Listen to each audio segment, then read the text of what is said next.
to buy my burden.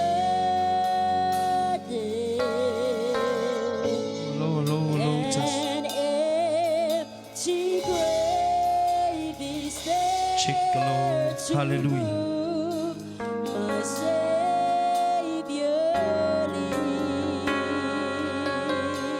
lives. God sent His Son. They called Him Jesus. He came to love, heal and forgive. He lived and died to Hallelujah. buy my burden. An empty grave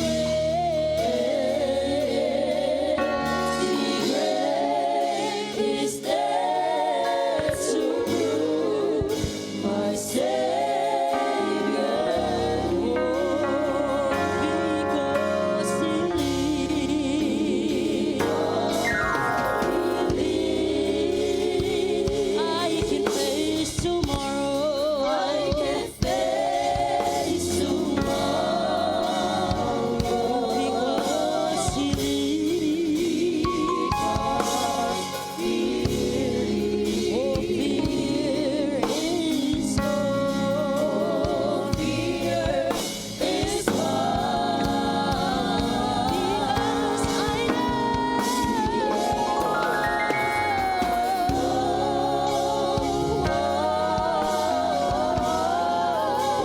He owns the future.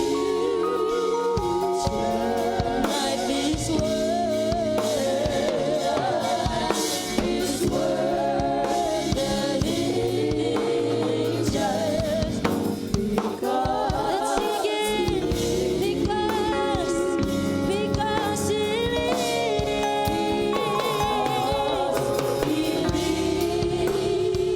I can face tomorrow.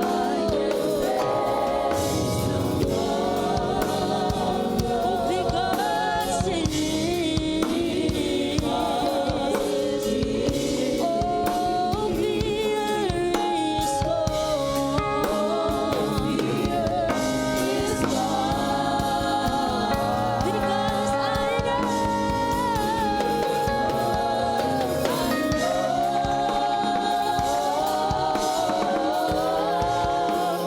He owns the future.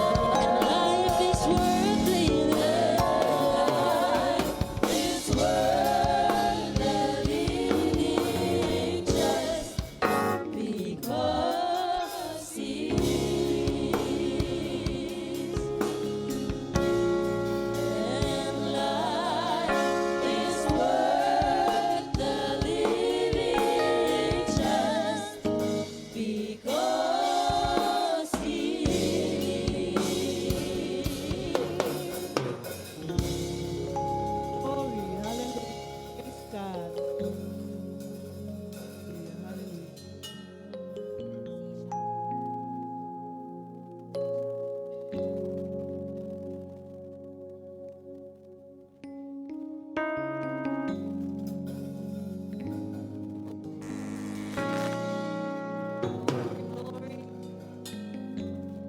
Praise God. Hallelujah. Praise the Lord. Hallelujah. Praise God.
Hallelujah. Praise God. Praise the Lord.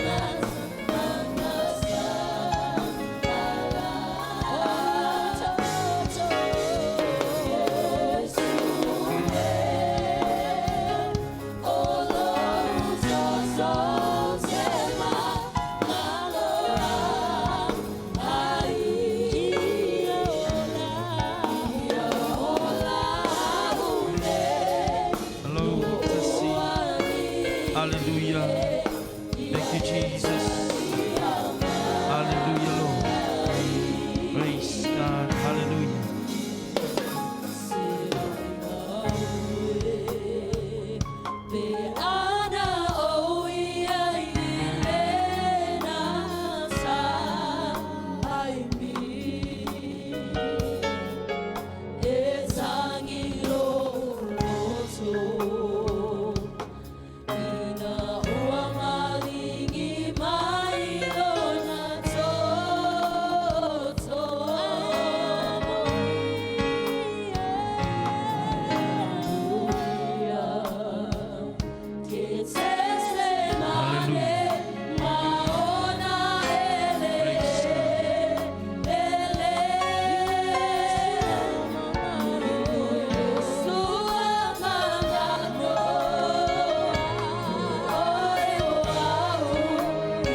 se fou i lo atua le nei tai au.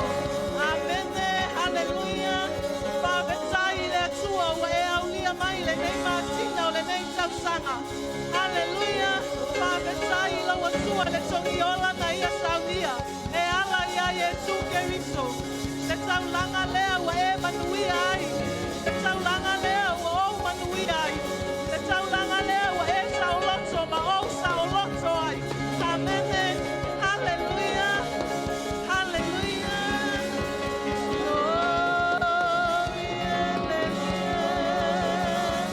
Le tua bramo i taco mai le copo. Le tua na sauria le saulanga e takia e ave. E ala ia Yesu Keriso.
mātou iei le nei tai au.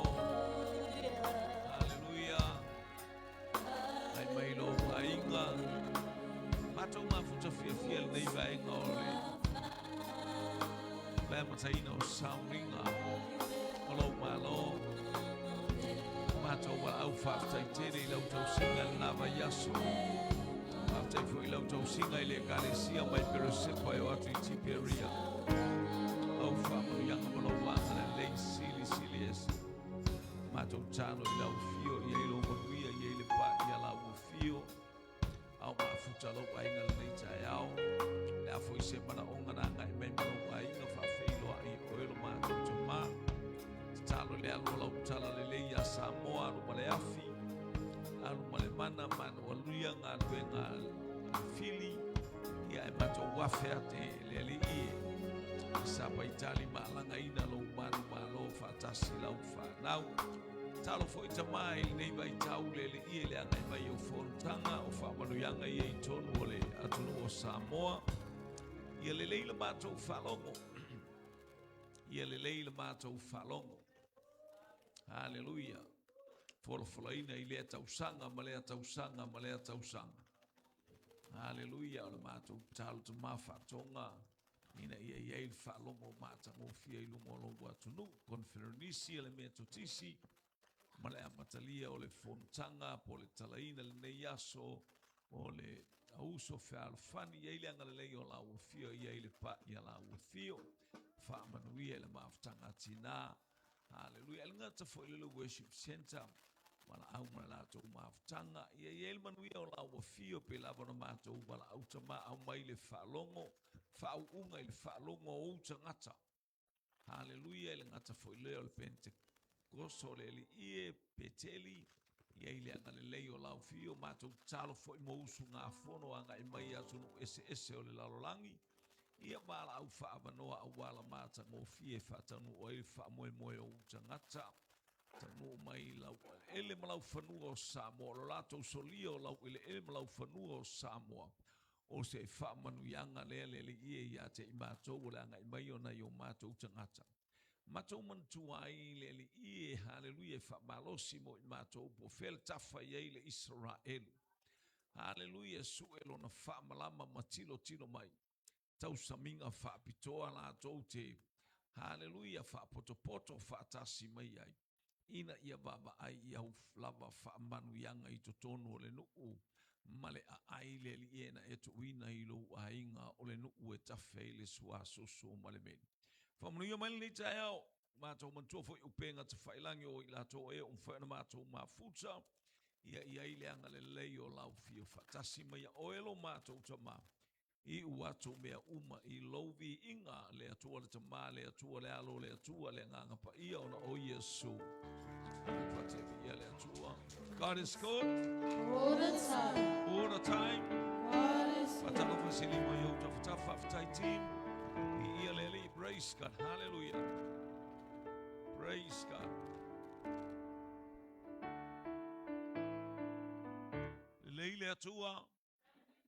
I taimi uma, praise God, ia hungao ngao mai tatono foina wa uma pokalame tamaiti a, wa tole fia foi a mai tamaiti a, praise God. I ia le ali, ia ile anga lei malpa, ia le atua ia te oil nei tai au, anga lei fo ile atua mo whainga malanga, fe malanga ia le au whainga luenga, ia peona foina fo ia la tau ofisa o a onga, te manga ngai atu I salafai ona o tūlanga malea ngai mai salafai a ngai mai upolu nei ia ono nisi o whaamoe o whanau hallelujah mo le vai aso fau ia nga leile atua mai ele pa ia le atua hallelujah mo ila tau whatalo watu stato wa inga ili nita yao avel pa tevi ia le atua God is good all the time le leile atua ia navi ia le li praise God Fatalo watu upenga te whailangi I le mai moa masilsila si o tatou ainga masani on tatou mafutafuta I le ataimi ma le ataimi. Fatalo watu upenga te whailangi ia I le anga le lei o le atua ia te outou. Le ainga o le whatu atua, le tino keriso, ia I manuia o le atua I lau whalongo I le nei tai au. Haleluia, ia whatalo whatu fo i Amerika Samoa, isi o tātou tamā, Bishop Ati Malitamai Elia, mi ia leli i lau. Haleluia, tāpua inga fo i leitu aso ma lea taimi, a o alo whaiva ia whapotonga SS i Samoa nei New Zealand ma Australia. Haleluia, ia anga lea atu lea tua, whamanu ia atu lea tua, tamamo oe, whaftai te talo, ia tu mau pia le whau unga lea tua, vi ia lea li. Ia whatalofa fo i praise God, i le kalesia malosi, haleluia, ale o la fowo le alofa tunoa, praise God, avel pati e vi ia le atua. Ia anga lei le atua, whamanuia i, haleluia, i o tatou taitai, haleluia, mo tatou wainga. Ia whamanuia atu le atua, avel pati mo tumaloa o se montafa, o au se montafa, praise God, vi ia leli. Ia anga leile atua, whamanuia le atua, le atali, ivi ia leli. God is good. All the time. Ia. Il manuia o le atua, whamanuia foi, manatua i lau talo peno whai atu, o le vaiaso nei, nei taimi o le tausanga, ai meise le maasina, nei whaftai al maasina, nei na tawhana wai. Mi ia leli, praise God. Ia le wa ulia lo ta fitus food, o yonu i waa, son.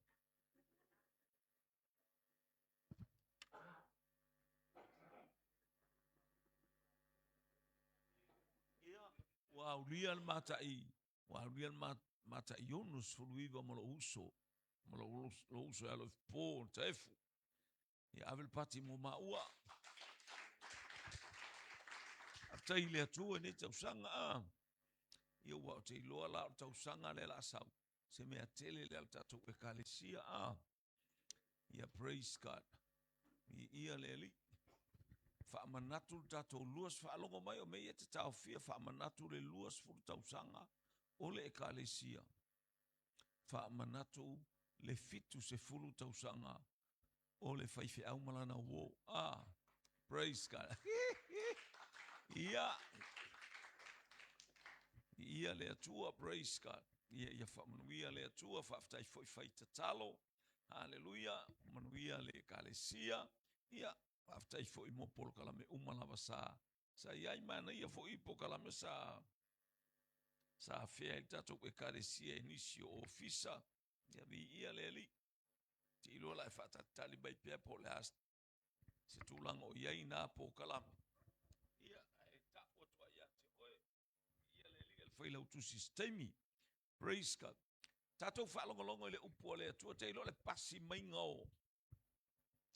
O le pasi mainga o whaamanuianga le atua le masina le nei. Hallelujah. Praise God.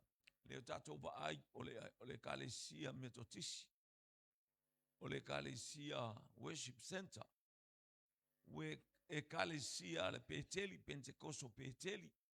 Ia i foi si e kalesi ia pe uma foi ala masina foi nei land ba ia le va o le VOC wa le VOC ia o le lato senta nei vi ia le atua ia lo no winga ka fatu mulia tatu fa manu yanga praise God ale atua ile ataimi ma le ataimi a o le mele fia tuli le leila u faalongo praise God. O se mea e fai le leila u whalongo e ta mao a inga. Le leila u whalongo o le tangata o ta mao a inga po whamanuianga. Ai a fai e o ese atu nei whanotanga. E te whalongo longo ai e te whikiangi e lungo le mea e vai le launga le fai whiau. Whalongo longo ai. Whalongo longo ai. A wale tu ua le. Whaalongolongo ina ia whain whaamanuianga ia te tātou i lea taimi ma lea taimi. Praise God.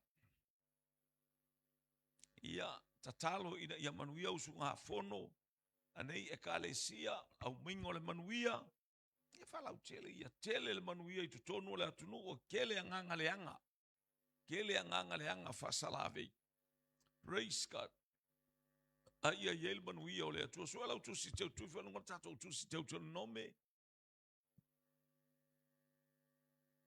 Teu nome mata upu sumale valu. Tato faitau me sfuru male 5. Whaangata mai whai upu ia alwa e pia whaangata whai upu e ngā e ngatai whai upu e whia ia ngā sfuru valu a mata mai whai upu e sfuru male 5 ai whaangata mai whai upu e lua sfuru wha mana i tato whai tau whia wawa. Praise God whai tau. Oh, sorry. Praise God. Se fulu valu fai upu se fulu male 5. Oh, sorry. Wa ese mama wala kusile. Teu tele nome. Wa ese. Teu tele nome mta upu se male valu.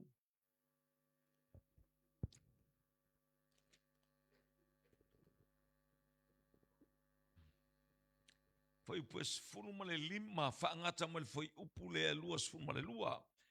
E whatu wina e lea li i lo watua mai ate oe. Leilau fai kau le leilau whaalongo le leilau mai tau upo fai tau e tātou. Praise God. E whatu wina e lea li i lo watua mai ate oe. O solo au uso. Se profeta mo oe pei o au nei. Tau te whaalongo iai. Ia leu tau mai whaalongo i. Le leil whaalongo. Ia, whakitau. E tusama mea lava na e nāpre. Roa tua i ho repa i le asol whāpotipotonga. E whāpea mai. Awane i o te whaalongo atu le siufufonga o i ovalo watua. Pe te vai atu i le nāwhitili. Ne i o woti. Ona feta lai mai lea o lea li i a te au. Ua le lei ala tōna lato whai mai ai. Tulu walu. Te whātu ina mo i lātou. O so lātou. Se pera fet. O te tui nā te whoi o upu i lona ngutu. E whai atu whoi e ia i ate i lātou. Tui atu ia. O le tangata fo'i e le whaalongo i au upu. E whai atu ai e ia i lopi ngoa. O au nei, o te tau i atu i ate ia. Hao le perfeta e whama o lunga ma tau tala i se upu i lo ingoa. O te lei whai ane i ate ia e tau tala atua. Be tau tala i ingoa o tua ese. A whai fo'i e te whapea i fo'i lo loto. Pe whape whea ona mato i loa o le upu e le i whetala i e le li. A tau tala se perfeta i le suafa o Yehova. A whai e le o le mei. E le tau no foi. O le upu lea ua le whetala i a mai e Yehova. O le whama o lunga o lea perfeta ua tau tala ai o ia. Aua e te whewhe i a te ia. O lau whaalongo e te tamao a ingai. Praise the Lord. O lau whaalongo e te tamao a ingai. E le leile atua. I taimi uma. O no wingo tato o le leilau whaalongo. Hale le ngata ina e tamao a ingai. Mana onga ia e ustai le mea lai whai mai le upua le atua. O le tele o le tangata whaalongo. Ae le ustai. So many people that they hear God's word but not obey. They disobey. Ele whalongo. Ele leile atua. So ele au tato maule au tu le fe au nei. Hallelujah, praise God. Ole ngarwenga lomta opwe fitu anu fa opwe torsul fitu. Le utu ema ye yantu silea. Ole whaama natu ara tangata. Ile nu. Ina ia le leila lato whalongo. Ia le leila lato whalongo. Le watoe au mai ia e le tangata le launga. Le fe aua le tasi. Ele aina lato fasiotia lava Yesu. Amene. Amene aisea le anga le whalongo. Faitau mo tosu fitu. O mose lea. Sa whai atu le whanaunga Israel. E whatu ina le li ilo o tau atua le profeta mo o tau o so o tau usu. Pei o au nei, tau te whaalongo i a te ia. Toi whai tau. O Mose lea, sa whai atu le whanaunga Israel. E whatu ina le li ilo o tau atua le profeta mo o tau o so o tau usu. Pei o au nei, tau te whaalongo i a te ia. Mi ia le li. Toi whamanatu atu o le mwhi awal tai au nei tele. Whamanuyanga le nei vai yaso. I to tonu i nei di masina I tonu o Samoa. Mi ia le li maso se mea mo se stuaso te whalongo I le fionga le atua. Ia au e te whamaa I lo loto. Ale mana onga ia le lei lau whalongo. Whawina lau whalongo. Amene. Whawina lau whalongo. Praise God. Whalongo mawhai. Le tala Yesu le whawhine. No, for mai le whawhine. Woi. Oka sole. E nei tangata. Amu ia. Le manava na whanau il nei tamaloa. Masusu na susu ai. Amene. Whamanuyanga whatamaititi. Hallelujah. Ina whanau mo il manava o le fine matau.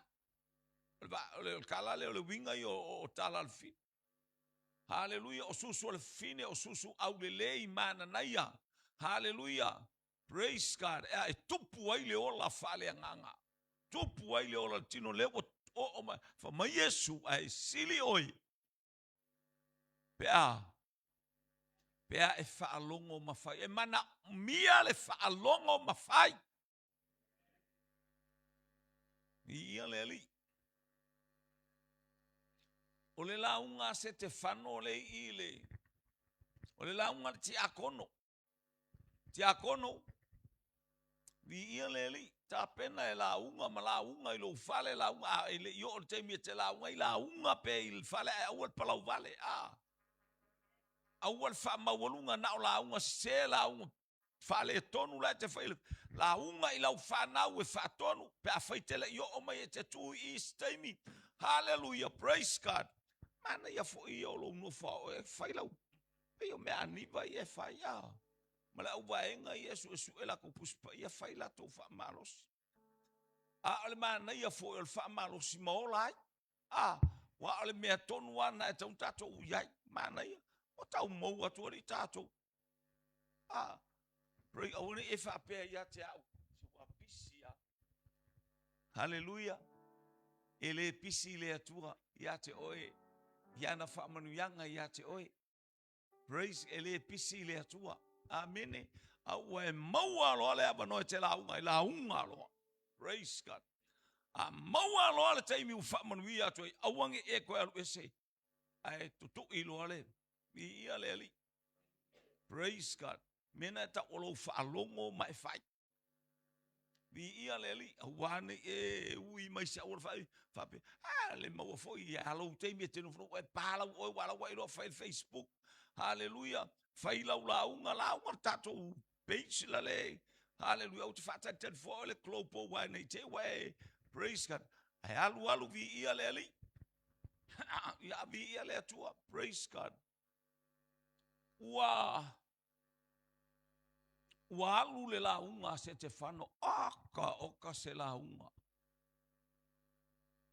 O le tau mawhai se te whano se I whaali I ai le au vaenga uma ia. O lea e te tee ia Yesu. O lea tau mawhai se te whano. E au mai le ata o le tangata lea ma le tuspa ia atoa. E moli mau I le tangata le ingo ia Yesu Keriso. Lea lawa tātou o ia I le whai upu leo se whai tau mana ia.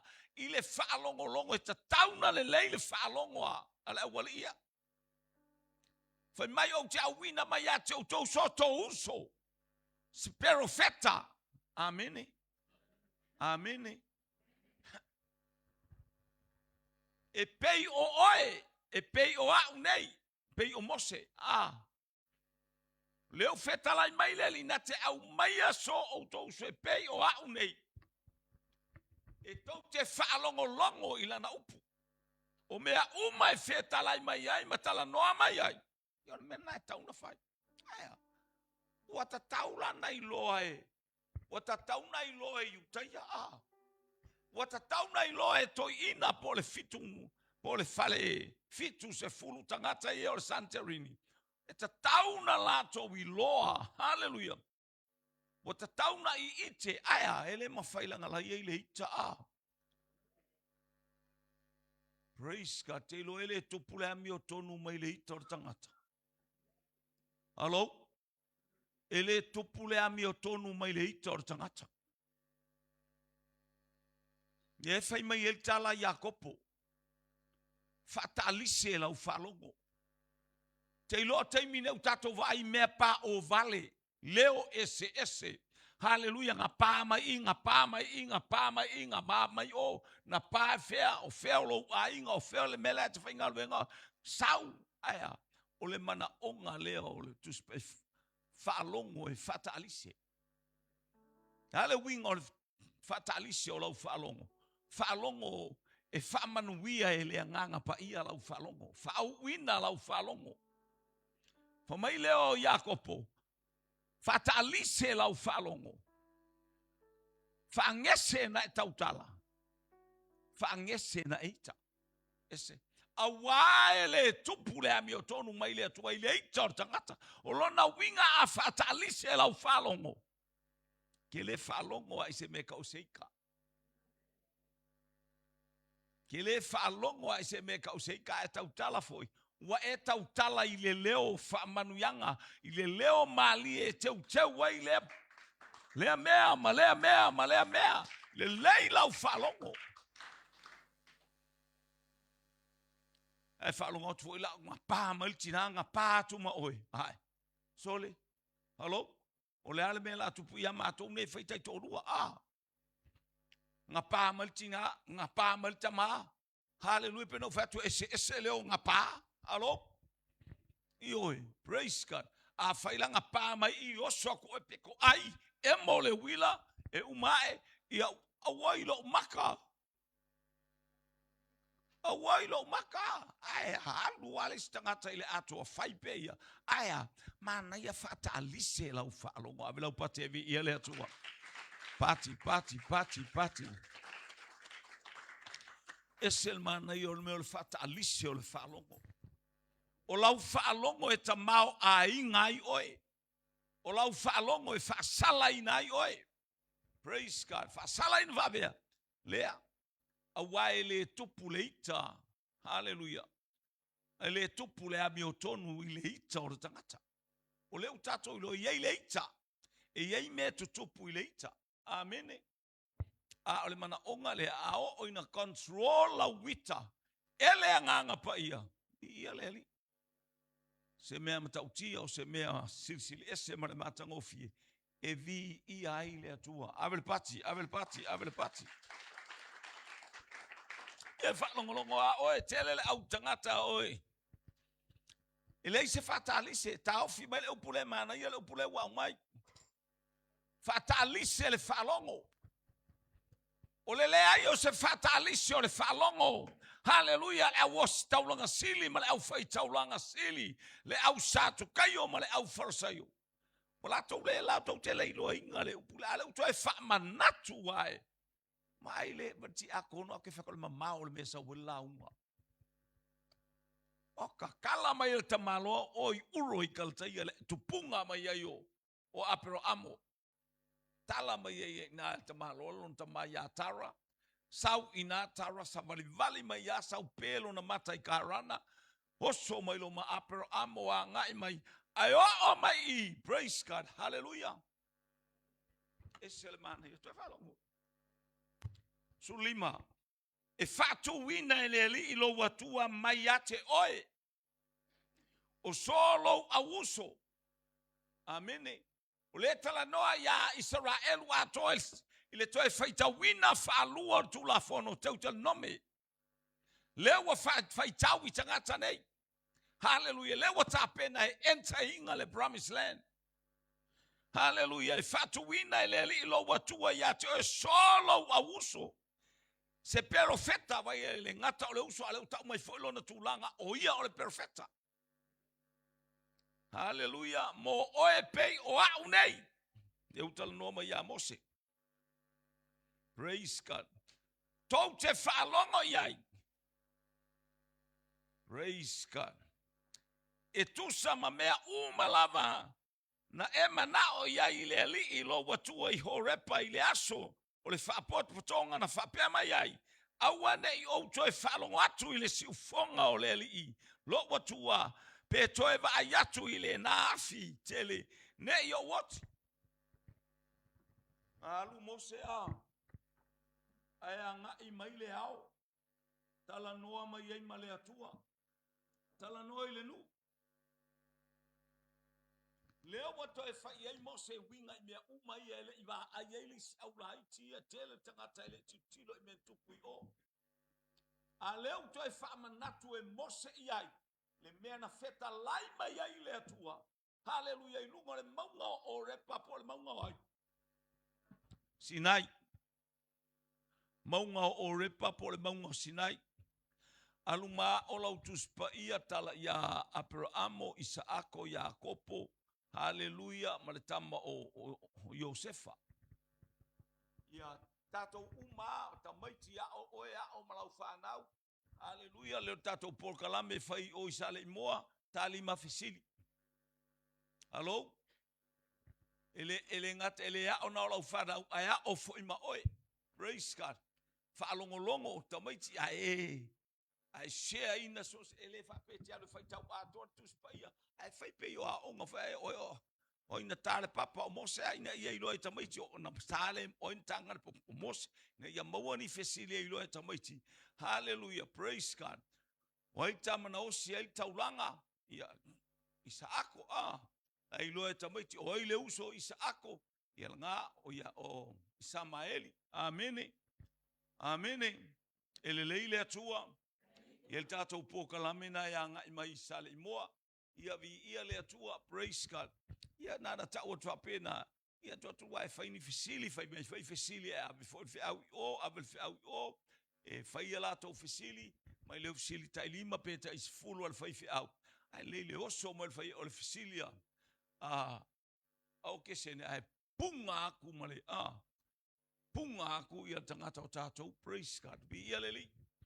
Ai awana isau ala ena le tua ma tafeli spe. Haleluya, matitilo atu yai ele leile atua. Lea wa fatonu yai. Ole le leila le whaalongo le tatou te tulitulia. Lea wa toi tatala el tangata lea o te malo leo se te whano. Le fe awa le tala le leima le launga se te whano. Haleluya e winga i le tangata ingo ia Yesu Keriso. Le wa mai e whai upu lea e sfurvalu e te malo se te whano. Haleluya. O te whatuina mo i latou o so latou auso. Solo latou auso. Praise God. Se profeta e pei o oe. O te tuina atu foi ia upu i lona ngutu. E fai atu foi e ia te ila tau mea umalava. O te fai atu ai ia te ia.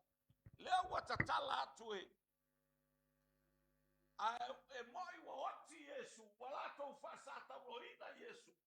A lea watatala atu pea ina ia malama wala e pongi sai leita. Lo pea i karkamaka yaki o e kinga kau paapana papena a. Kau paapana malama sa le kamar kege. Yoi, praise. Na alo lele church.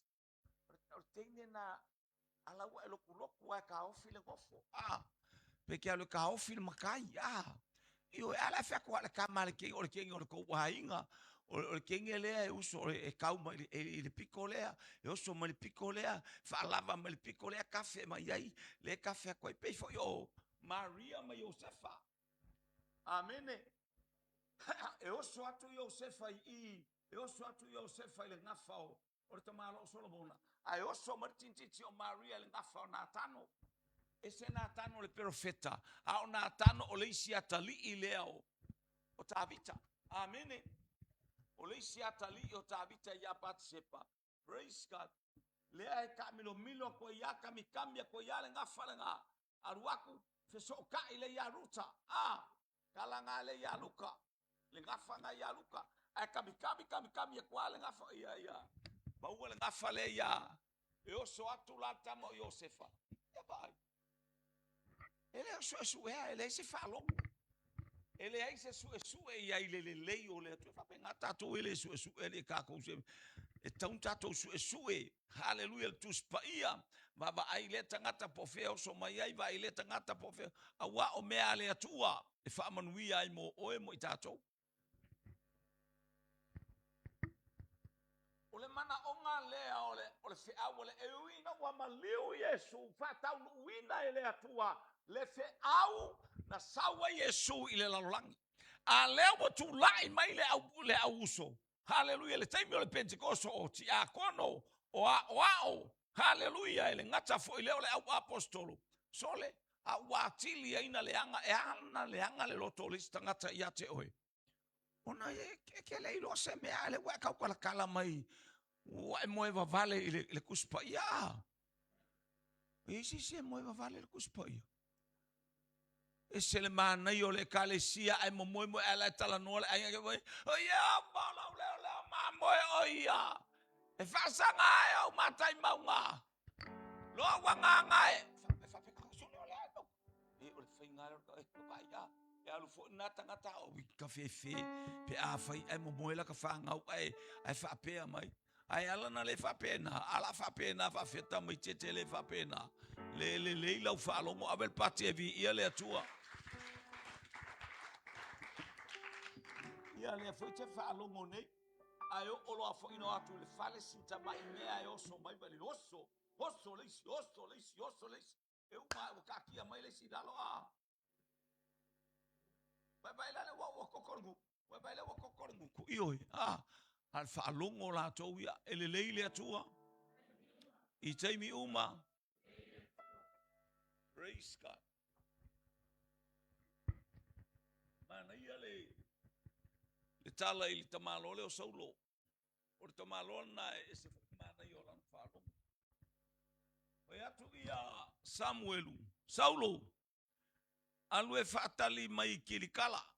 Fia umasani. O le falongo le tau watu. Alu e fatali mai kilikala asofitu o tau nu watu. O le nu fatali mai kilikala. Uma le aso mua. Ele se me lava vai fu po sa Samuel se aso mua. Po sa so lua, po sa tol, po sa so lima. Le ai ole upu fa bai Samuel. Aso fitu o kaungu. Ikilikala. Aya, tu tamalo afalo. Wow. Ya. Pisa mai filiskia. Kai mole fusu. Fa pena mete fa lungulungo I taf lo fale. Po to tonu alo fale. Po o ya fo inaite bala au fa pena Matu mahana wo on mafo I mai la mai mato wo mai. Sa mato lotu lale. Worship center is pipi. Matu malangale na sabai. Tio solo I fafo ai amayele nganga chau. Faise tatalo mo fine la to te tu ulo hoki. Faise kalo mo sifa finge ya le na pisa hana mo sol. Kinga hinga kele o watu husi ai hana ya vi ele ala fa me faise talo mo fine. Ya tua na matotua ele ito na tua ta fa tatu sa o ito. Trata otto alfa fine Eta otto mai to lo kamo le office compound le sau so kamo sauta ele ini mai I le sa onar mato ai nga masion fortua le e o molo fa tu lo vai oi o wete te pala vale o le ingoa o le ainga nei o fe ngai mali ile ingoa la to fanua e fa fe ngai mama ota o le nu ole mau ko ngu nga ke ole ke ole mau ka le ole mau ka ofia ngai mali le winga o tala I tau fa ya ole ngolo ta mama lo no uso e yai winga ole winga ole uso o ta mengo ya fa te marta mengo ya wale si le fanga wa ao ina alu se fe awele ala Luce ele ai mase mea fa apea il mako ai le tau fa mala mal fa fine le tau fa mal ele kai e vala awaku au kuso yo asa tai pe ka ko me e fa ya pe ka manga ya fo ilo fa lo mai ele se kama ingwale ngor kamalo wales Hello ele ma faina vala au fa pe ngape avala au aku iku afan pe vala au fo ita mai to la ka fa mo yo ngale pa wale le wale si lo grandmother wale se e miki ngale miki ya pe ala miki le mai ya pe fa mai ala so o le mai le me o le ka mo pe o le mai ka mo pe o le mai aya fe au ka wala muli mai le tau tango e tau ole winga ngalo ngoa wales ole wales ile la ilo at fingel meka ole wales ala nga wales ile fala awela eleka kai la ngonga maile leo vala awaku senerita pe vala awaku lima pe ole haltu inga vala awe vala aw emiki amato ta alo fo ile malai le masina ile po ai fa longon tangata le mato nu la ko lo silu mo mako fale awal kede ola miki lo kama e kawa ko sole ko ke akulale la vala awa ko fa fenga o masani tangata o masan kanga ko mako ngu ya la kama lo office compound allo na tamale sa so I o murkalo io masani el watu lo kanga sole la vala awa ko kama ai la vala awa makau se ngoses Praise God. Ole upu faetete. Ia fae keke me awole pa o awole faia se awole fa ifa. Ki ngalo. Pe o me ngai fai lo ko. Hello. Awangi e faia se me fa penga. Faetete ola e. Awa momole va fa lo alo fo ia matu ai. Ba ila pe bala awa la le bala awa welo kwa ma ala miki ya le tau ke lo kai fa yo miki fa penga aele ai se me mato te pole pa wal me ale ngole wale sina wale si mai el mato e wale si mai ele lo matua le ila na fana o mato lo fa tu va ai oi wa o pala wale le ke mo o palo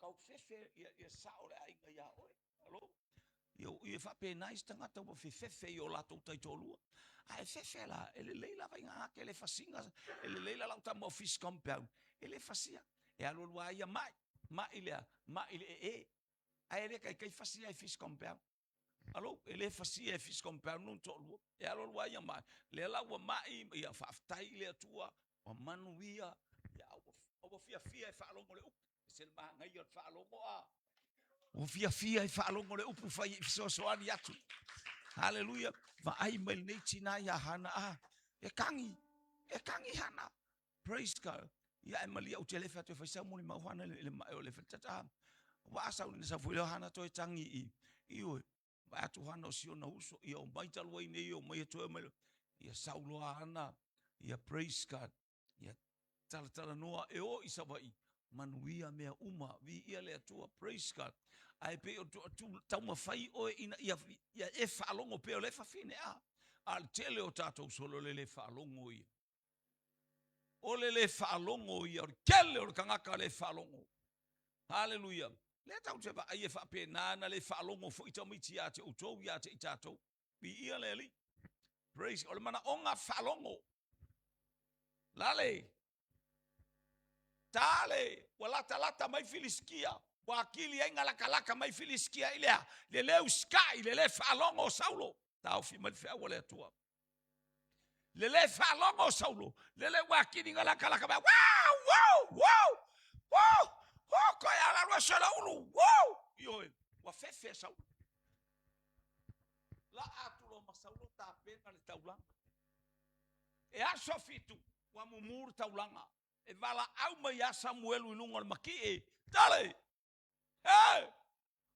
Ola ala menga wa fai. Samuelu Marielo loko a feka tus pa iana e mawaile. O inares fululua por fulu na tala no mai ai as na tala no mai ai Samuelu. Na kala ngo e kele fai ka orke mi se ka se ma ia kala le fa. E no fa longo ai. Anu vai na kala le fa longo ai ya. O fe kiri kala. E mata fo kiri kala ole amatanga fo wo se me. Praise God. Aya sole. Wa mata il kamare o lele o fa longo. Lele o fa longo o tangata le. Ai vai tangata na amata kiri kala. Le au taule na malo ya Jericho. Hallelujah. Tangata fa Yosua fa longo. Se yo fa ya tu ilipu. Alalanga le. Tangata na amata mele ka o kiri kala. Na avele instructions. Hallelujah. Ole tawale la o fai. Ia narsa valia. Tingana va ya tu le. Ile afo. Ile tu me ta ko kiki ame me se au. Narsa valia. Savalia, ele aya se me vai. La Savalia, ele aya mas se kaukala. For my sip your mouth. Walk around. Ngare walk around, sip the mouth. Hallelujah. Let's tautala Aisha. Falongo. Le ai mas se tautala. Pengi vale. Le Sava vale alongo vingo le wakele nkariye ka vai actually. Ya Afrika la vai. Matautia. Le leio le falongo, le tala le falongo le nulea. Nganga le puma le peila lo mafale le ngu. Amene. Le puma le peila le olo. Le lei falongo. E te maua famanu yanga. O le oa ma le tamau ainga o le atua. E le taua le nulea isolato malosi. Just listen. Hallelujah. Praise God. Obey. Falongo ele tala le fai. Falongo se yo fa ya tu ngang fa ya kwa alanga lo. Yo le ala le anga ole viinga. Hallelujah. Le tua malosi le tua siliese. Yo va au. Ave ko malepe lalo. Ele ko fia fanga se awele ko malva longo ko va ngo makala pa. Ta foi tulio so al panan fasio che ilato. Ave pa che vi aisia. Leila o falongo. Faia ele atua mea silisile te ola I whaamanu yanga. Te ola I le leio. Hallelujah. Ole oa ma le tamau ainga. Le sua malie. Hallelujah. Ole manuia ole mea taua ole falongo. Ni ia le atua. Le falongo le kumano so. Ole makanga ko le mele falongo le ngu malo ele ngu. Lea. Mo le falongo so. Fai ele mea. Fai aku e ke oe. Ai musu mai le ngang pa ia. Fai e ta pena le vai aso le to al fai tau I Amaleka. Dale wangan. Ka penga. Alu I Amaleka. Ele falo ngo forka malo. Fasi to ina, fasi fafine, fasi lo matutua, fasi tamaiti, fasi le taulelea.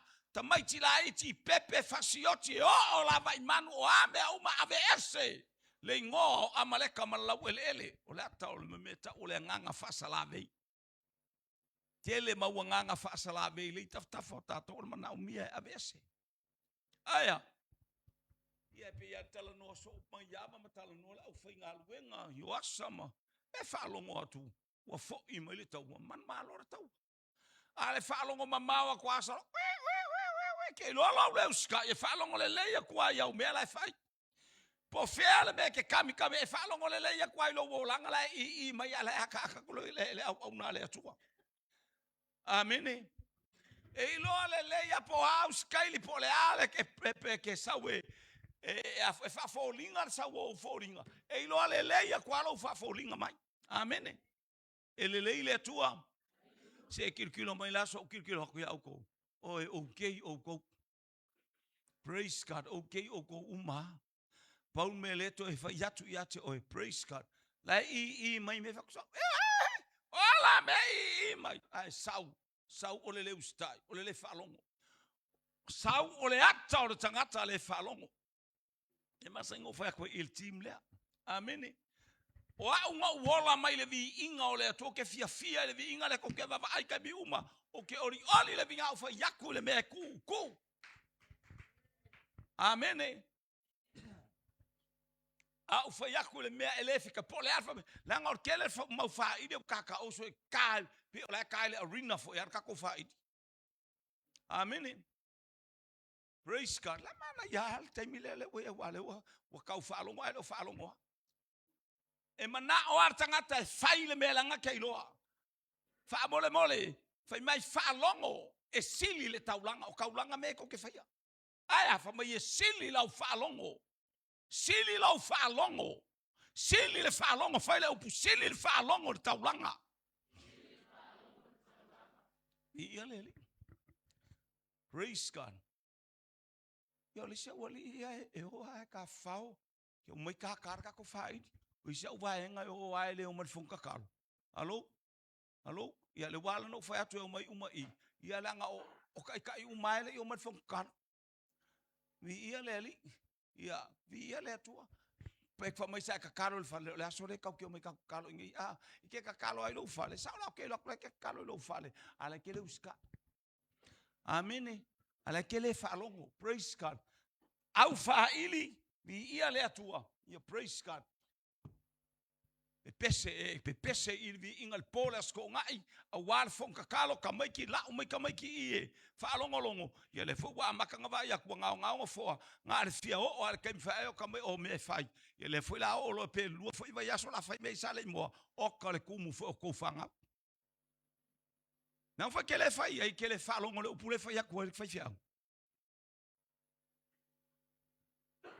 a fai lo loku si lunga ulima o ke por fo ka mai ke wa si lima ka mai amen a si lunga ulima io e ke le fa ko wa ko nga me si ar si o lima lo watu atoa o ile atua lo tangata atoa e pule le atua e alo lo ala ufanga we ba ko si lunga lima amen ele ile atua bi ia le watu por fa la via so e ko le kamalo fa yaba or kupu era kupu sale wala me ke le fa e sili le usitai lo le nga o le mamoe e sili le taulanga e sili le falongo I lau taulanga wa me nga sa ke fai kaulanga I le atua ke falongo al me le fai ko ita la lau fai nga kaulanga ke falongo ali falongo fa leile ulu io e va ai la au le lei mo ka mai ki ka I lunga le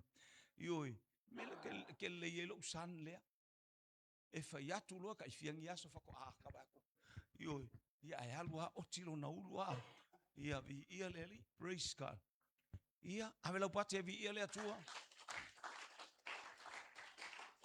e ia me uma tau to fia fa o ngam tau to fa lo tau langa a fa ya ku fa ya ke ia vi ia le ali praise la me wa ta pena ina te fa lo tau langa ki fia io e o tau langa uma esel man se ba na wa ba ai tang praise God a le fa tonu atu oil me tau na fai vi ia le atua ele le atua e ai man ia te lo tamafa tu ta ofu mu uma of mu e vai le ia lima usta io lima e of pa e ai ia avel pati mo lima God is good tai le tu tai tato talo mantua sio tato uso ia lima ilo na inga ia tatalo ia manuia lima ma ia mau fo is fai ponga au ia fo stangata o mana o fia fai po ia lima ia terminei ele yoti lima ia haleluya ia apalai mai lo ia lima wale lima au te popoli praise God wala tama ia ilo na pe saule si lima ile si lima wale karier fanga wali mali ia God is good all the time ia leli e sel mana i o le whaalongo. Tiro la oe, le o langa ato arta maloa lea. Ngā o mea lea ngā mea ngonga mau. Ta malo le whaalongo le upua le atua a whai atu e te sau e whaalongo. Praise e whatu o le teimi o le taua a i le teimi o lata la oki la umara kaimi. Wa umara teimi o le atua, hallelujah. Sa whatal tali a le atua tangata. Aya, mea lea ngā le se whaalongo. Halu lor ta maloa ave le sa ile nu. Auange i ko iai se kangaka e sa ili se aiku whawhinge. E sa ili se me ka o se aiku. Amene. Ai o te mi o taua. O fiu ka malo e sa ili aku ili atua wale se mea. Sa ili aku ka malo ili atua ile ai ma se mea. Wanga i mai ili atua. Amene. Wa ko e kenso ar ka malo langa me sa fa ile se whaalongo. A fai o whaalongo. Ia wale ila se me le whaalongo ai se ele o whaalongo ile atua. Amene. Praise God. Leo sa ili tamalo ia itu. Deu walu fatu ilunga itu. Praise God. Alu pepelo. Hallelujah. Ameia na ia fatu nua. Elato fafine. O saulo ale walu. A walu fa. O sui ona folinga i ona lava lava. Na alu leo saulo. Praise God. Taufi mai. Ona alu leo saulo. Le mana ia lo falo ngona ngora tele o tato o su e aitu. Ia mo me ma ia itu. Tele o tato le o su e ma ia itu. E sau me fia e anga su e fako. Ma ai o e iai tangata e whaia la tau tala. E whaia la tau tala i mea ta ua o maine Yesu e ia la tau tupe o su e o kupe ia iska ngaka. O le liu whatangata aitu. Ma ua e liu aitu a ia. O le mena o tupu i tangata. Amene. Praise God. Le la walu avatua ya tu el tala le mol tangata le whaalongo. Na whai ia le tula fono. Le ustai ai. Le whaalongo ia na mena. Na abe le nu. Pape na tato le mete whaia. Ia e follow ai lau mea le whai. Amene. O lau tau talanga ma mea uma tato te whaia. Le whaalongo. Whaalongo ia i tangata. E mua o whaalongo i mea ia. So ela tusi haleluya lua sul fitur tusia. Praise God. Tusia Samuel. Muamor Samuel.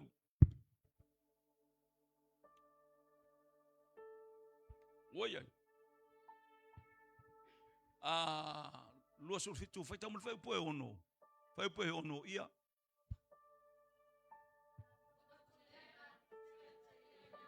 Leai, lo fulval.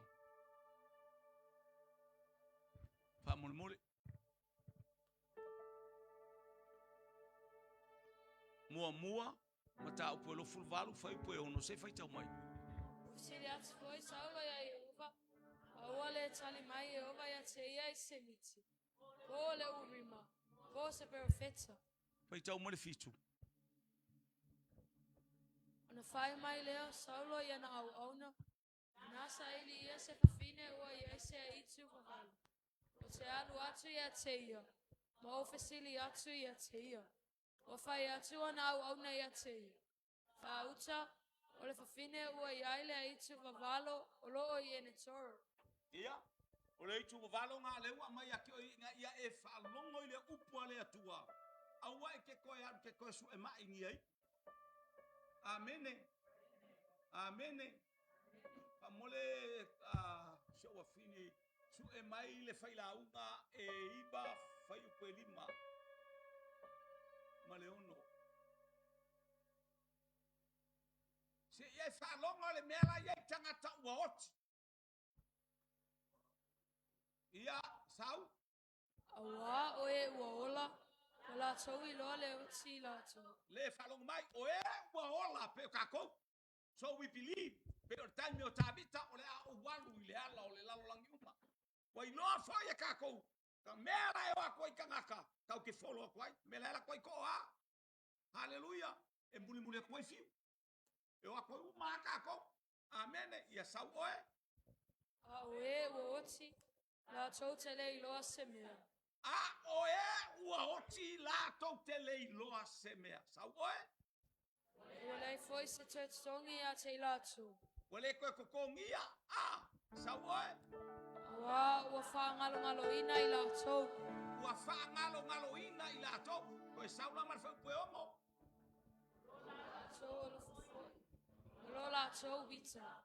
Lola to mata. O mavae lava ia. Wale ai mase makaua. Leka koe waika lo makua. Waika kiki. Waika ai. Waika kamaloa. Waika ai leo kia. Leo wai au lunga kia le fa kaukala. La no wai fa penga mai. Ara kaukala leo. As koe sawa fa pue omo. Ia sawa. Lola to lo foi. Lola to vita. Lola to mata. O mavae lava ia. Le ai se alofa. Le ai se ika, le ai lava mea umanga ai se ua mamae. Fa umamai. Wale toe ai la to e fa vavau mea uma wa fai. Wale toe ai la to e fa mabau.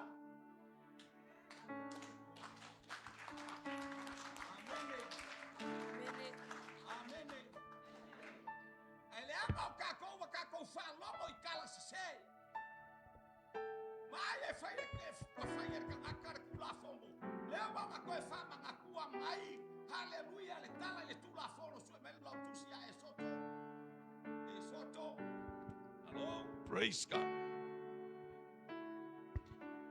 Hallelujah. E soto no su malua fa yo kue. Malaipa. Su malba.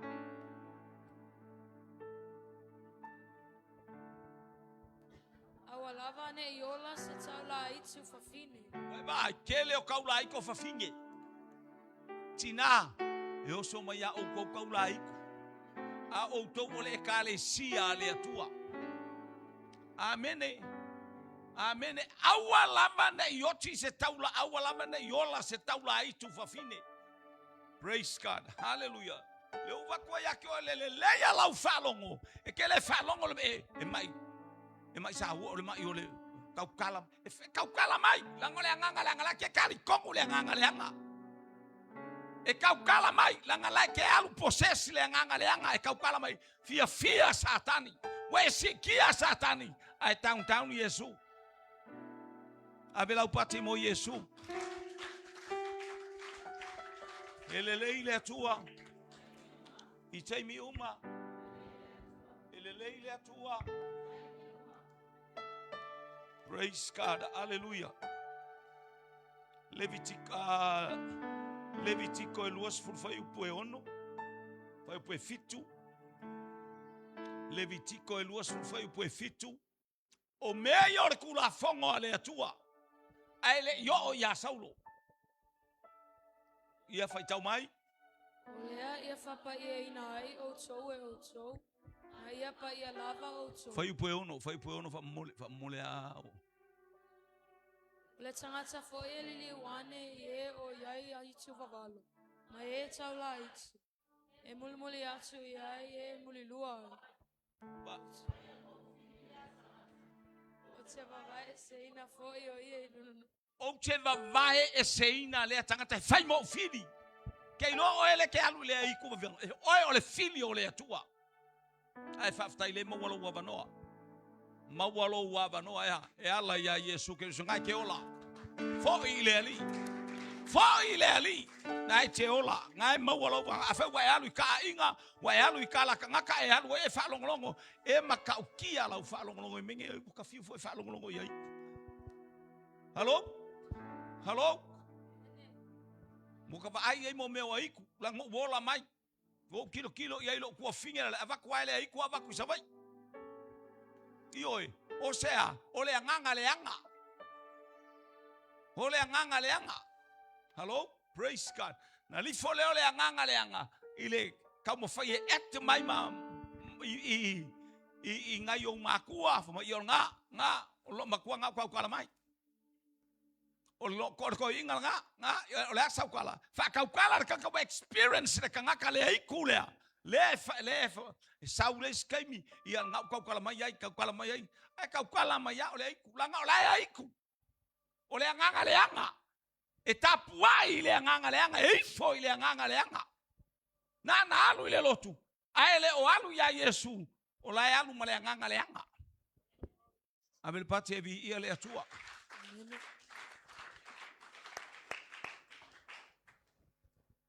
E fai mafili o le atua tangata lea.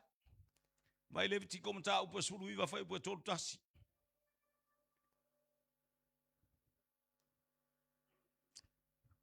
Praise God. Lele atua. Taimi uma. Taimi uma. Leile atua.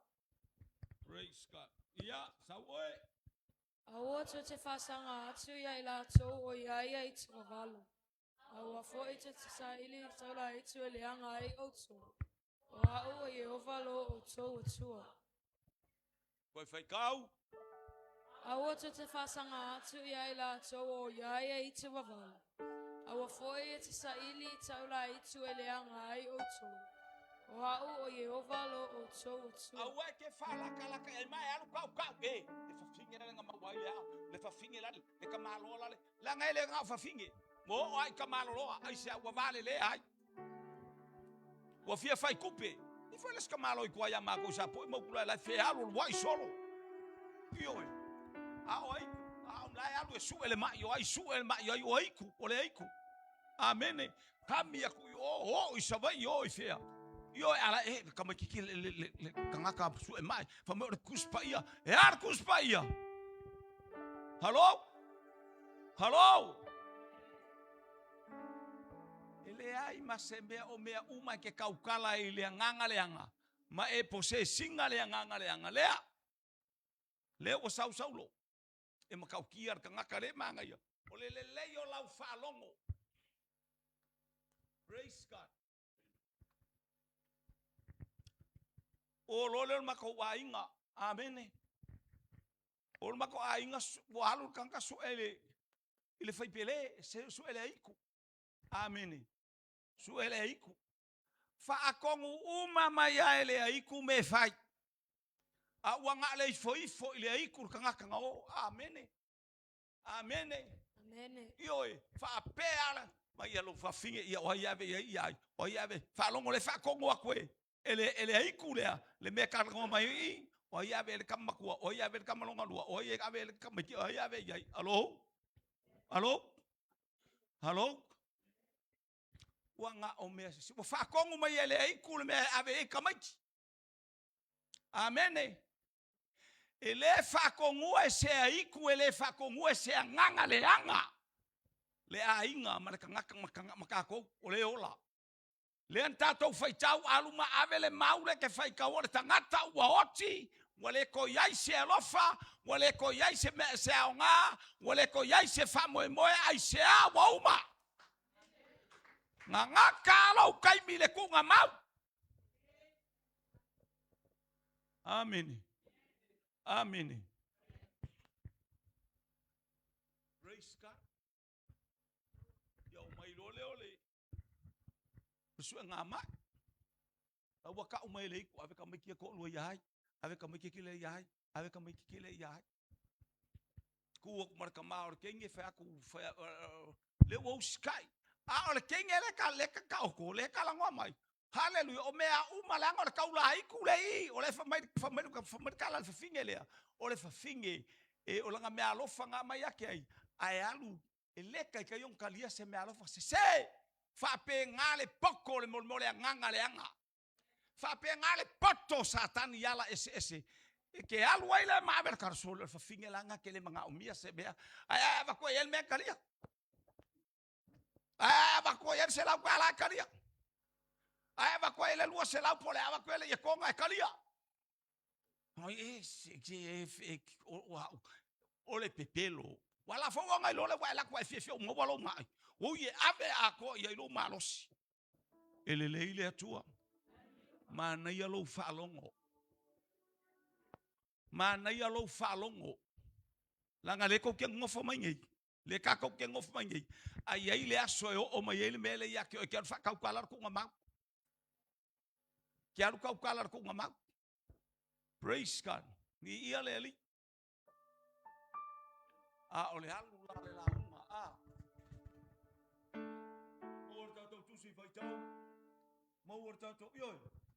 Praise God. Le alu le la uma.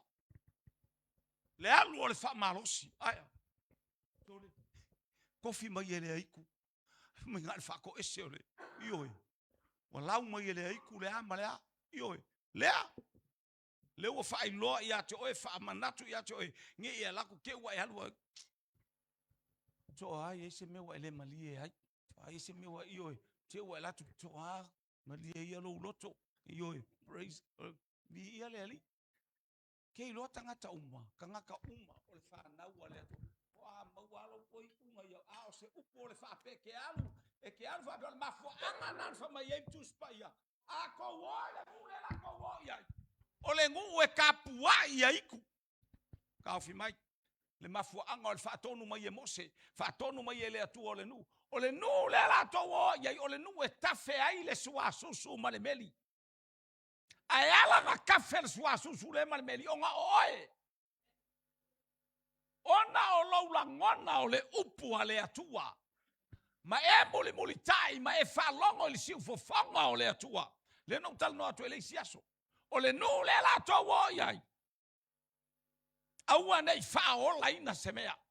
Donga winga aua nge e depend. Aua nei e whalango lango i se mea o ngu ia. Ngu ia e si o mia isa la eru. Ayo kou ave ese. A kou le ave esea. E whai mamata sele.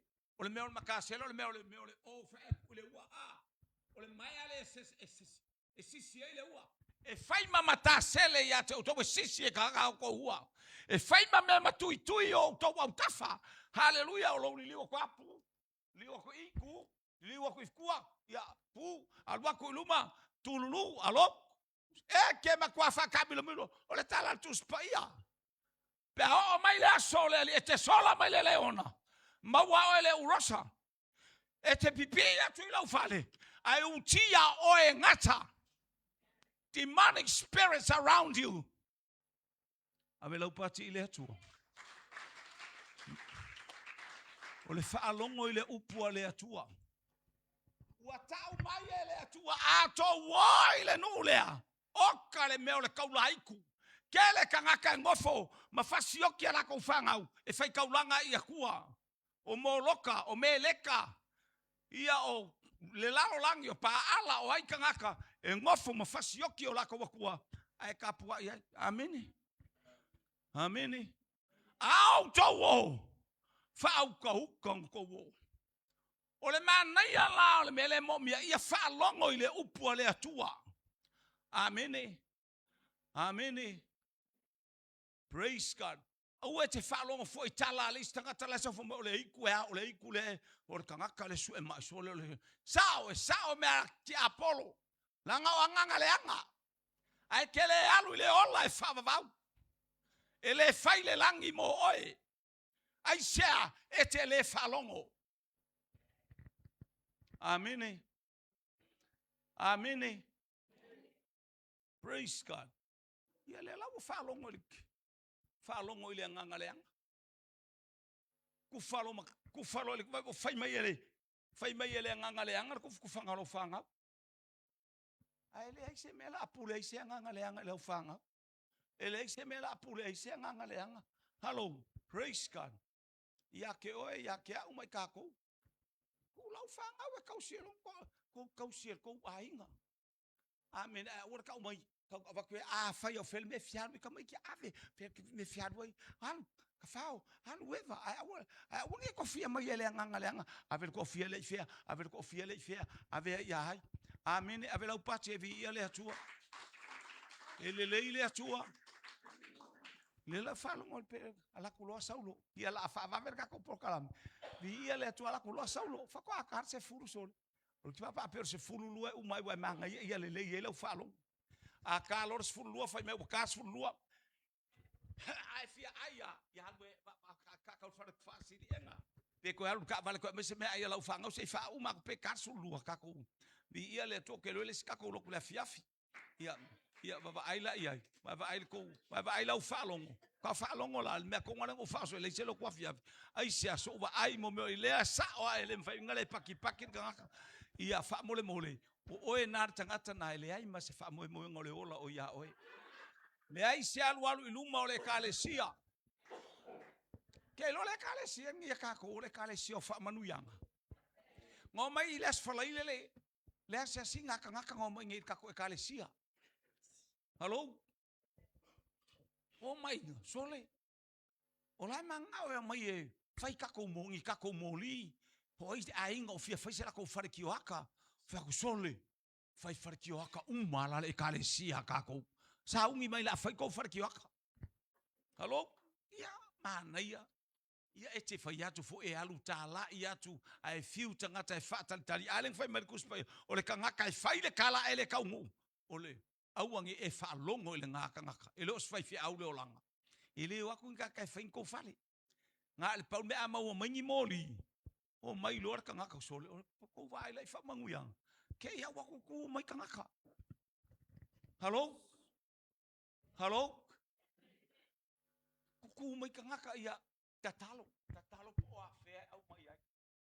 Ia tatalo mai la avatu le io to mo la baku moli a ke oko o le la fa moli umalunga le pavaia an waku o sawa ia le linga moli I ai ese moli e vaku ko fale linga pule e po fe ku pe ku le mukuka pe ku lu male io e pe ku lu ngal farka ele po fe la me ke manga ko ilo moli avela upati Ioi, se e lor mau ole e kalesia e whaalongo. Ole mau ole e kalesia e whaalongo I le atua. Amene. Praise God. Ia kei fau a mai ali I a mai o se kupe a. A mai loe ave e asi ai ngai fongo kanga fo ia I al meko kisima. Ia vi ia le atua praise God. Ia vi ia le ali. Whakari lo moli.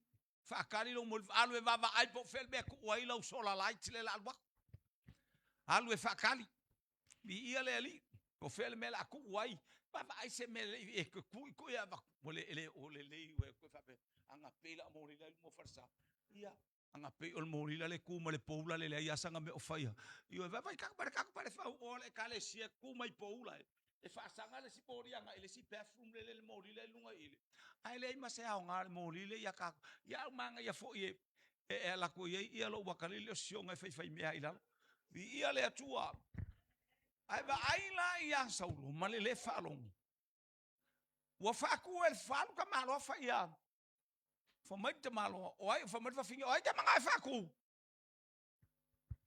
fa tu mai ia ko ingo Samuel nga uma kwar kala al finga ka al finga lo le kaulai hey Saulo oh Saulo Hello io la me che pelo ma ia vai kau ko ku le tua vai kau ko ka malo a ai fa ku mai do Samuel ola na ke ki ko inga o ko fa penga ia kala mo me nga o ko inga le algo como no pela u mo a voi o Samuel la Hello ko kuli ka malo kele ka ngaka le ia ila ko kala o le nganga o le tua ala ngor kuspa ia le fai mai ele ko ia se fe au le tangata wo tinga le nganga le anga amene peke oki ai ami o le leile wa ka penga ke le lange kele sawa ma se me fa pe mai fai fa le leile to ainga fai fa le leile o to fa susu le nai ta maiti ia ave nai ta maiti le vai ele ta ele ana ta ele ai se ka ngaka pa ia ko foi mai le ai se ka ngaka le anga ko foi mai ngar fa kali ile unga o le oti ma le afi e fa babau ma le ola e fa babau ave la pate vi ia le tua ai ya se me le la e fina o to te le e lo se fina unga ya o ma fa nga la vole au kerusiano haleluya le au mai ilunga ma la to fa peane o le nganga le o le tu o ta o fa fine le ai ke le sia nganga fa penga le ku o ke le ko isi me amene na o le nganga o le tu fa sao o ele te ola hello wo le kai mi alwai ka vika au nga ya akisa la o le au nga ya tau masaulo ai fa mai lo filiskia o le ala kalo lau ka male ka vika fai mai akisa tangata walua tausanga o ma alu tausala lua tausanga o mama fuka oka fa maoni au na lelei fa mai va ai oi kala kanga kaya O ai le anga I mai I o le nganga pa ia o le atua. Kangaka ia e ola, inga ia whaola ai. Amene. Ar tangata wana tawa ve inga le iku kaula iku. Fai mai tala Filistia, uina le anga Filistia, uina le nue le ifo I le atua. Ai fa mai la lato tala ia akisa le tupu. Ma ai malie lo loko. Awale a vela u kamalanga. Fa mole kele ilo kele ilo inga ka kongu lea. Leanga ve vesi ai lai ve vesi Israel. Wa pepesi fa finge. Wa fasi e Saulo le afe. Ai fasi tave ka kongu ale len kongu yel nguko o koriaka. Kaka kongu ale nga fale kongu e koriaka. Amen. Mai fea ia mea. Ole anganga ole atua e aona ilunga au na Saulo. Ina au na akisa. Ina ia ave I se fa malosia akisa. Ia fa saoina tavita. O pato akisa oisole. Manga el feu kuang. Malo feu kuang. David, come on. Wa ulo orkoa. You are a hero. Ai va ai oi. Ke mangaku le kala au so akauma lo ngu. La kako leo. Ai sawe ko foi o mele ke ngofo ai.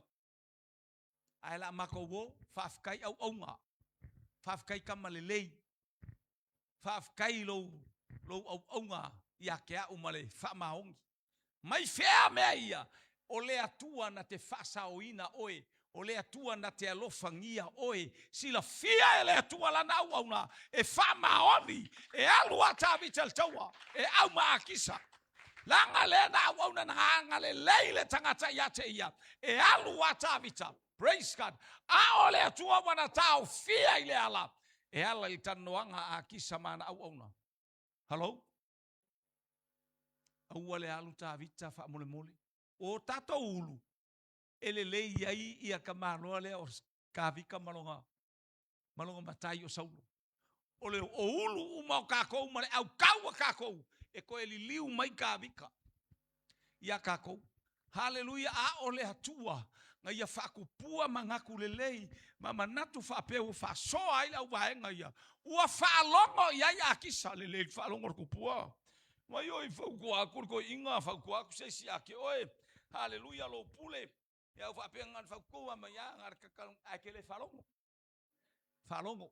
Amene. Avel pati mole au na le tuol sunga ya taltai. Whaftai la unga. Whaftai mole whaungaina o toule via leli. Oh praise la unga kamalo sole. Hallelujah. Ya va isel mana ya. Vai tato office a. Ya praise God. Ya o yoasa ya la unga moa. Ioi. La tua tau felelei mai moa. La tua tamalo lunga aita. Alu fasipaka moa stamalo a lope aita. Ya fai ya falongo le leile a. Vai le falongo a kisa. Amene. Fata alise la falongo. Falongo a kisa ya na awona. Hallelujah. Praise God. Pei ona falongo o tamaloa o na manu ya na awona. Malolo. Amene. Falongo awauna na manu ya na awauna. Alwe ka ele. Ila kaku koe o alwe ka ele. Anga fai me se me kele ke alu ke si pe ke alu ke a elungos. Oka. E ke a e pa uange. Ale na lo wor tata ele. Alu e lorto. Le leil falongo. Amene. Falongo na manu e ui na o yor chai chai. E ui na o yor le tupu. O ia tai tai au malosi aya na lolo na manu ile leo na au. Fa penga foi ka ko wa e foi me fa penga muiti se ise lua pisa so. Ise lua ka wa bisa. Ise lua Ya e alu le potu e no foi fa tama fa tai mo la fa na fa mai le tala ya te au. Tama wo fa longo ilo si fo la ngol mele le fa ko le fa ngau. Amen. Ya fa pe mai ke wo alua ai kai ai. Amen na tama fa mangalo mai le angol ma mele fa mo ko lua ma ke o ma ai pai kai ala le alo ele le tua mana ia lau fa longo ia le lau fa longo Praise God. E whaamanuia ai le atua ia te oe. Le upu ma le whiawa le atua o moli le nei tai au. Hallelujah. Ina ia iai le manuia o le atua whaamanuia fo upenga se whailangi. Whia tafa o e whalongo ai. Hallelujah. O nei mea uma whalongo o le tangata. Amene. Vi ia le li. Tatou whalongo le upu o le atua. Me tupu el whalave lave ia saulo. Su e ia itu. Lo wa inga. Uti le ola e malosi. La whailea mea. Ma mea malosi ia te oe. Te whaalongo le tautala mai le taula hitu e pehia o le makua moi. Ai whaalongo fo i mea i e pesi mai. Kua mea mo i ai lau whaalongo. A o le hitu le tala no. Wa whaatonu le ainga e le ai. E le hitu. Wa whaatonu o e le hitu. Ina ufa mai ke haru e whaakua kukuli. Hello? Hello? Hello? Hello? Tala muli muli o ke le whaakua o mai au pesiali ale ua mai. Ai la fai per tala muli mai tutu i fa pe to vai o mai pe. Praise God. O ana tu ai o ni ia le atua avel party mo le team. Koki le no fo maluse. Na mai lo na uso la loi o. Ua to tuli umale ainga lo matutua e to tuli. Fa mai le tala ale ai ku le ko kongo le kanga le. Ole a ole le uso koki. Fasioki umale ainga le kwa makai. Ka ver ka five. Silo kwa fa piko silo makua o ele ngolo silo makua. O ele ngotina. Ke le sia o abai kokukuli o ke saulo ngo ngofo nge ilalo ia. Ia kokulinga fa longo ile aiku.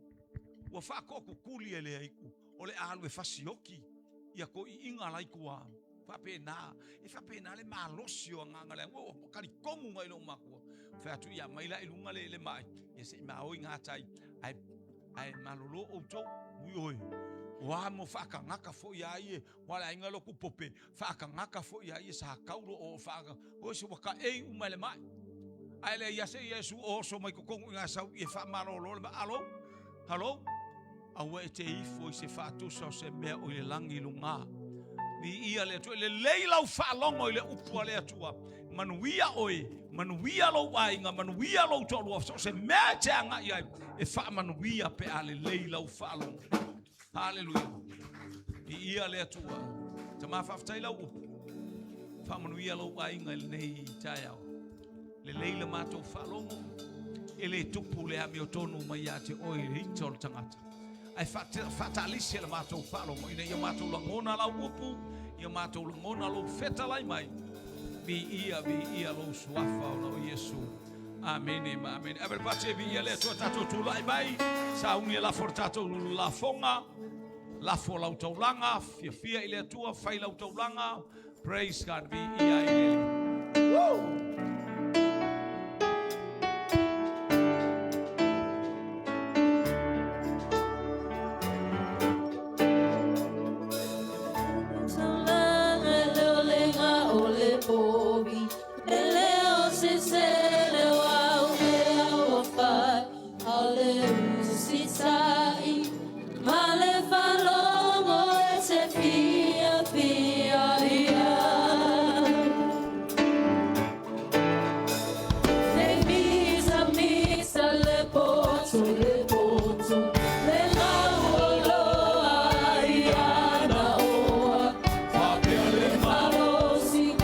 Lord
Mafene wa taulanga Sfua e taulanga fai lau whanau. Hallelujah. Ua lato marosi mangaruenga whatai lumato tumana mato walau whapa ia. Hallelujah. Taulanga lau whanau. Sicilio na e whamanuia ia te ilato iala ese. Na tō ina mai ai o lato loto oli mo lato loto fia o lato loto matala malau mato whalongo. Ustai lau upu lele I e pe ona matou whaaloina pe le aso ma le tu aso le winga o le taulanga I ate oe whamanuia lo ainga la tapena e fo I atu sau le ala le mana o lo toto whamoe to e taliu mai le taimi masani le afia whamanuia au na tina whai ma vai ma lima o launga luenga. Praise God. Angare le oe lo matou to ma whamanuia le team a o iai le nei I tai au fo I le winga I ate oe ona o Yesu. Praise God.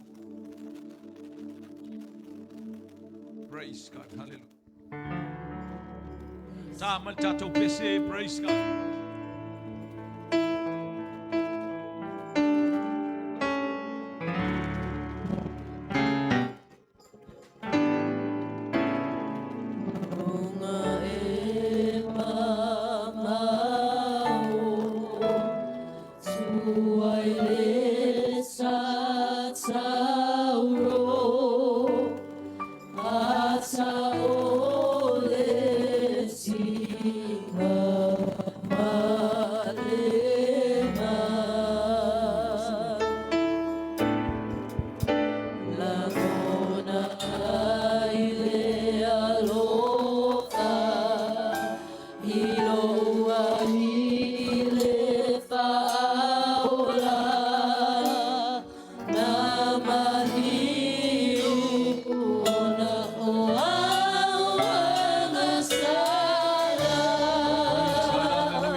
Tango ile areto matofi olo tino le nei tofi da suya onto yo tofi le nei mi fa tuma ya tawo so mala. Hallelujah. Fabe vo tango ile ipu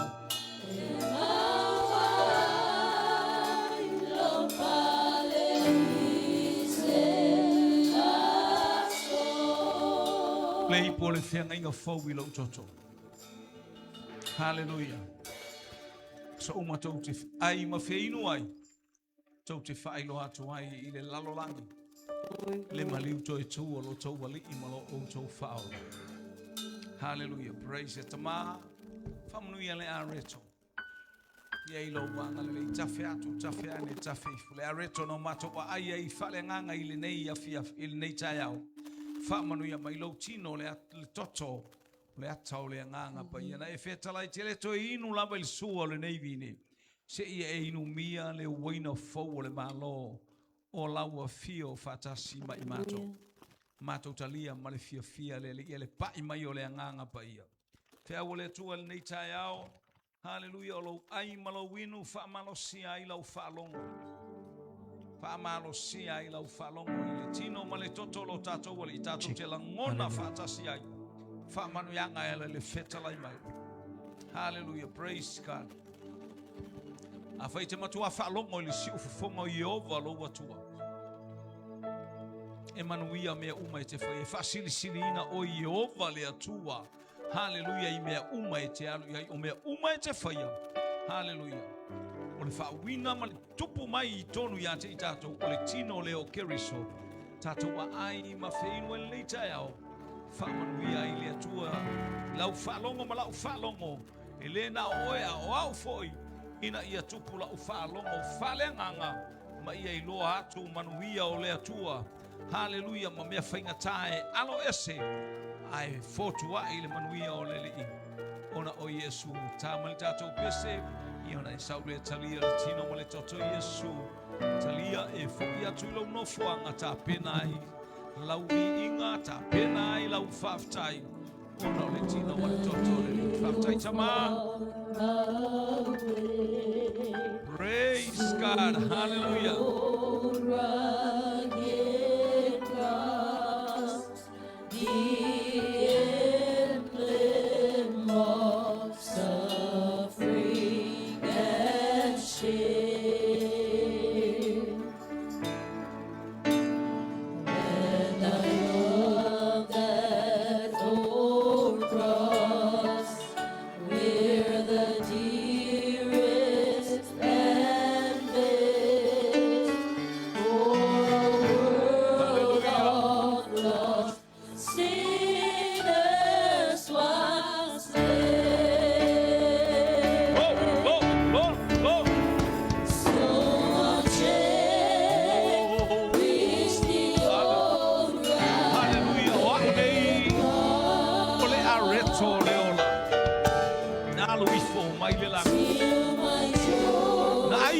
Tamale malai woti lato awa wala manai na wifo mai la talia ai ma ona male fia fia yai papa ya male atua ya te auto hallelujah ke riso lava na fapeane hallelujah amo mole mai Sele ai le tino le atali le tamato ele o yate ia le ola au se ai ma feino i lo tina ma lo toto e yate ia le ola ma famonia talia ia ma le fia fia ai ma le oli oli hallelujah wa me yo le mine moli ola Auto. Hallelujah. What a fight to talk. Hallelujah. There we might fight to talk. Tell it to me, I buy a couple. What way on the Leo man, boy, praise God. What a toy to Moleola. Hallelujah. Praise God. Praise God. Praise God. Hallelujah. Glory, glory, glory, glory, glory. Hallelujah. Hallelujah. Ayo, tomi ori ave la ufafta ile tua. Au bese. Hallelujah. Ave la loto fafta ile tua. Thank you, Jesus.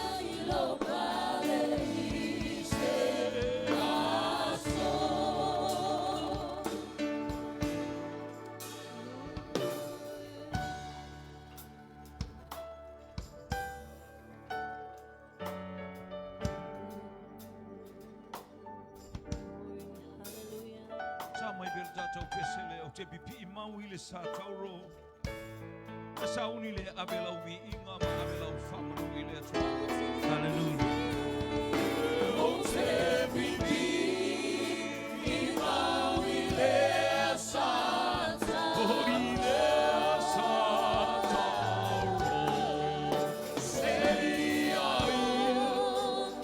inga o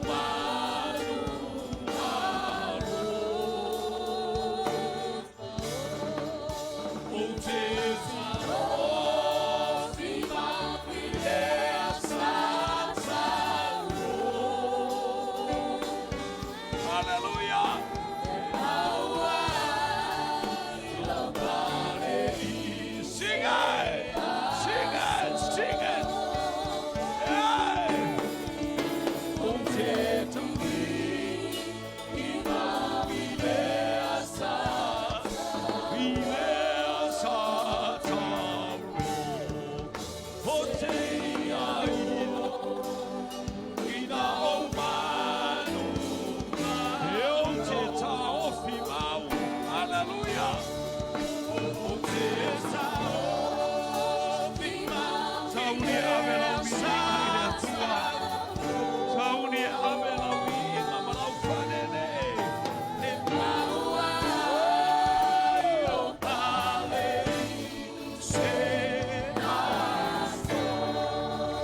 Whaftai mo lau sāwali, whaftai mo lau upu mo au, whaftai lau sāwali mo lau tangata whatawa, o au lava le tangata ngasara, matou mafuta mo lau aingo le ainga ngasara, au ia te weta mā, matou ilo le suafa mano malo Yesu Kirisu, mama mana mai matou whamanuia mai lau o fio le ri, hallelujah, le matou sāwali tō, anga le lei, Kalesia nga yatu ilungo tavale sau tavale sau ale tavale sau ila to mo fiofia anu mo le oli falongo ila upu haleluya ina ya awani ya mesele falongo mai mato ina ya fata mau ai ina ya mato ya ufoni ya ko ile bi inga yate oe haleluya aga le ave tavale sau la to ai le toto Yesu. Ya no la usala le ne yasa.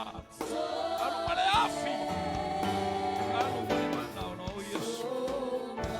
Famanuia le team. Famanuia ministry SS.